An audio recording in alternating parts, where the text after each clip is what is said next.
Hello friends, ಎಲ್ಲರೂ ಹೇಗಿದ್ದೀರಾ? Welcome back to my channel. ಇವತ್ತು ನಾನು ನಿಮಗೆ ಒಂದು ಈಸಿಯಾದ ಕ್ರಿಸ್ಪಿ ಆದಂತಹ ಒಂದು ತಿಂಡಿನ ತೋರಿಸ್ತಾ ಇದ್ದೀನಿ. ಬನ್ನಿ ಹೇಗೆ ಮಾಡೋದು ಅಂತ ನೋಡ್ಕೊಳ್ಳೋಣ. ಅದ್ರ ಮೊದಲಿಗೆ ನನ್ನ ಚಾನಲ್ನ ಹೊಸದಾಗಿ ನೋಡ್ತಾ ಇರೋರು ಪ್ಲೀಸ್ ಸಬ್ಸ್ಕ್ರೈಬ್ ಮಾಡಿಕೊಂಡು ನೋಡಿ. ಈಗ ಮೊದಲಿಗೆ ನಾನಿಲ್ಲಿ ಒಂದು ಮಿಕ್ಸಿ ಜಾರ್ಗೆ ಅವಲಕ್ಕಿಯನ್ನು ತೊಗೊಂಡಿದ್ದೀನಿ. ಅವಲಕ್ಕಿ, ಗಟ್ಟಿ ಅವಲಕ್ಕಿ ಬರುತ್ತಲ್ವ, ಅದು 1 ಕಪ್ ಹಾಕ್ಕೊಂಡಿದ್ದೀನಿ. ಮತ್ತು 1 ಕಪ್ ಆಗುವಷ್ಟು ನಾನಿಲ್ಲಿ ಹುರ್ಗಡ್ಲೆಯನ್ನು ಸೇರಿಸ್ಕೊಳ್ತಾ ಇದ್ದೀನಿ. ಇದನ್ನು ಗ್ರೈಂಡ್ ಮಾಡ್ಕೊಳ್ಬೇಕು. ಗ್ರೈಂಡ್ ಮಾಡಿದ ನಂತರ ನಾನಿಲ್ಲಿ ಒಂದು ಬೌಲ್ಗೆ ಇದನ್ನು ಸೇರಿಸ್ಕೊಳ್ತಾ ಇದ್ದೀನಿ. ಈ ತಿಂಡಿನ ಮಕ್ಕಳು ತುಂಬ ಇಷ್ಟಪಡ್ತಾರೆ ಮತ್ತು ಈಸಿಯಾಗಿ ನೀವು ಕೇವಲ 10 ನಿಮಿಷದಲ್ಲಿ ಪಟ್ ಅಂತ ಮಾಡ್ಕೊಳ್ಬೋದು. ಟೀ ಟೈಮಲ್ಲಿ ಸ್ನ್ಯಾಕ್ಸ್ಗೆಲ್ಲ ತುಂಬಾ ಚೆನ್ನಾಗಿರುತ್ತೆ.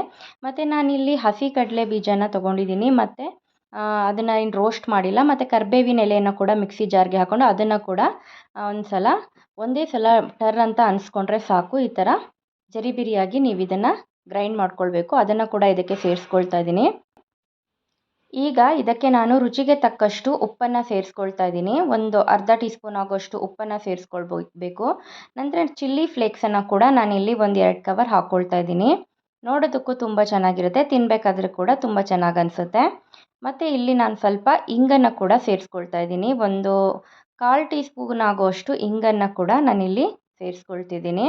ಯಾಕಂದರೆ ಎಲ್ಲ ಕಡಲೆ ಬೀಜ ಹಾಕಿರೋದ್ರಿಂದ ಡೈಜೆಷನ್ನು ತುಂಬ ಚೆನ್ನಾಗಾಗುತ್ತೆ.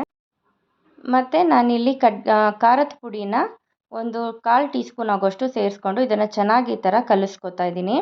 ಫಸ್ಟು ಎಲ್ಲದನ್ನು ಚೆನ್ನಾಗಿ ಮಿಕ್ಸ್ ಮಾಡ್ಕೊಂಡಿದ್ದ ನಂತರ ಸ್ವಲ್ಪನೇ ನೀರನ್ನು ಆ್ಯಡ್ ಮಾಡಿಕೊಂಡು ನೀವು ಇದನ್ನು ಕಲಿಸ್ಕೊಬೇಕು. ನೋಡಿ, ಈ ಥರ ಚೆನ್ನಾಗಿ ಈ ಥರ ಕಲಿಸ್ಕೊಬೇಕು. ಬೇಗನೆ ಇದು ಕಲಸಿದಾಗ್ಬಿಡುತ್ತೆ. ಚಪಾತಿ ಹಿಟ್ಟನ್ನೆಲ್ಲ ನಾವು ಹೇಗೆ ಗಟ್ಟಿಯಾಗಿ ಕಲಿಸ್ಕೊತೀವಲ್ವ, ಅದೇ ರೀತಿಯಾಗಿ ನೀವು ಇದನ್ನು ಕಲಿಸ್ಕೊಬೇಕು. ನೋಡಿ, ಈ ಥರ ಬರಬೇಕಿದು. ಇವಾಗ ಇದನ್ನು ಚಿಕ್ಕ ಚಿಕ್ಕ ಉಂಡೆಗಳನ್ನಾಗಿ ನಾವು ಇದನ್ನು ತೊಗೊಂಡ್ಬಿಟ್ಟು ನೀವು ಈ ಕೈನಲ್ಲಿ ಈ ಥರ ಬೇಕಂದ್ರೂ ನೀವು ಪ್ರೆಸ್ ಮಾಡ್ಕೊಳ್ತಾ ತೆಳುವಾಗಿ ತೊಗೋಬೋದು. ಅಥವಾ ಈ ಥರ ಬಟರ್ ಪೇಪರ್ ಮೇಲೆ ನೀವು ಎಣ್ಣೆಯನ್ನು ಸವರ್ಕೊಂಡು ಇದನ್ನು ಚೆನ್ನಾಗಿ ಈ ಥರ ಪ್ರೆಸ್ ಮಾಡ್ಕೊಳ್ಬೋದು. ಚಪಾತಿ ಲಟ್ಟಿಸ್ತೀವಲ್ವ, ಆ ರೀತಿಯಾಗಿ ಈ ಥರ ಸಾಫ್ಟಾಗಿ ನೀವು ಲಟ್ಟಿಸ್ಕೋಬೋದು. ಯಾಕಂದರೆ ಈ ಥರ ಮಾಡೋದ್ರಿಂದ ನೀವು ಬೇಗನೆ ಮಾಡ್ಕೊಳ್ಬೋದು ಇದನ್ನು. ಹಾಗಾಗಿ ಕೈನಲ್ಲಿ ಪ್ರೆಸ್ ಮಾಡೋದ್ರಿಂದ ಸ್ವಲ್ಪ ಹೊತ್ತು ತೊಗೊಳುತ್ತೆ, ಬಟ್ ಇದು ತುಂಬ ಬೇಗ ಆಗೋಗುತ್ತೆ. ಇದು ಕರೆಕ್ಟಾದ ಶೇಪ್ ಬರಲಿ ಅನ್ನೋ ಕಾರಣಕ್ಕೋಸ್ಕರ ನಾನಿಲ್ಲಿ ಒಂದು ಕಪ್ಪನ್ನು ಇಟ್ಬಿಟ್ಟು ಅದನ್ನು ಸೈಡಲ್ಲಿರೋದು ಎಲ್ಲ ನಾನು ತೆಗೆದಿಟ್ಕೋತಾ ಇದ್ದೀನಿ. ಈ ಥರ ಕ್ಲೀನಾಗಿ ಹಿಟ್ಟನ್ನು ರೌಂಡಾಗಿ ಕಾಣಿಸ್ಲಿ ವೀಡಿಯೋಗೆ ಅಂತ ಹೇಳಿಬಿಟ್ಟು ನಾನು ಇದನ್ನು ತೆಗೆದಿಟ್ಕೊಂಡು ನೀಟಾಗಿ ಮಾಡ್ತಾಯಿದ್ದೀನಿ. ನೀವು ಹಾಗೆ ಕೂಡ ಬೇಕಾದರೆ ಬೇಯಿಸ್ಕೋಬೋದು.